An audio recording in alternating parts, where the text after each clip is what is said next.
Shema yari afite uburenganzira bwo gufata abana bo muri Moriox nka kuriya bari baje ariko nukuvuga ngo ibyo bintu byibutse agahinda kamaze kumucegeta umukirere afite bita Kayitare nyiri Moriox Kid ya mbere amaze kumuta mu bihano ndetse n'ibyari biri n'uwaruri inyuma ya Moriox Kids wayiteraga inkunga ari we Kayitare n'abandi bakere bayiteraga inkunga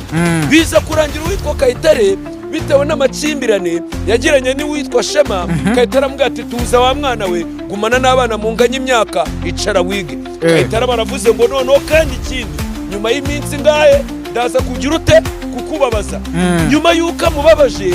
byarangiye uwitwa Kayitare ahise akora yitwa Moriox Kid aka kanya kuri TikTok ifite abafollowers hafi 70,000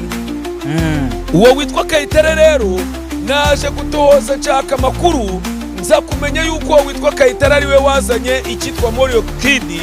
biza kurangira iyo Moriox Kids ayifashe aragenda yandikisha muri RDB ubu tuvugana Moriox Kids iri mu mazi abira kuko witwa Kayitare yamaze gutanga amasaha agera muri 73 kugira ngo izina Moriox Kid ryari rihari risibangane risigare kuri Kayitare we yandikishije muri RDB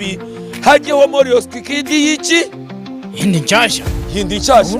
ngo Shema abana bose bari muri iriya Moriox Kid yo kwa Shema bamwe na bamwe natangiye kubabona kwa Kayitare yes Kayitare nyuma yo kwa abonye inyungu zo muri Moriox zahe ntabwo yari abavanye ntabwo yafashe uretse gato tugendere abantu benshi bazaga kubera bari abana Kayitare ntabwo ari we wazanye bari abana kanabajyana muri Jean za Dubai akabajyana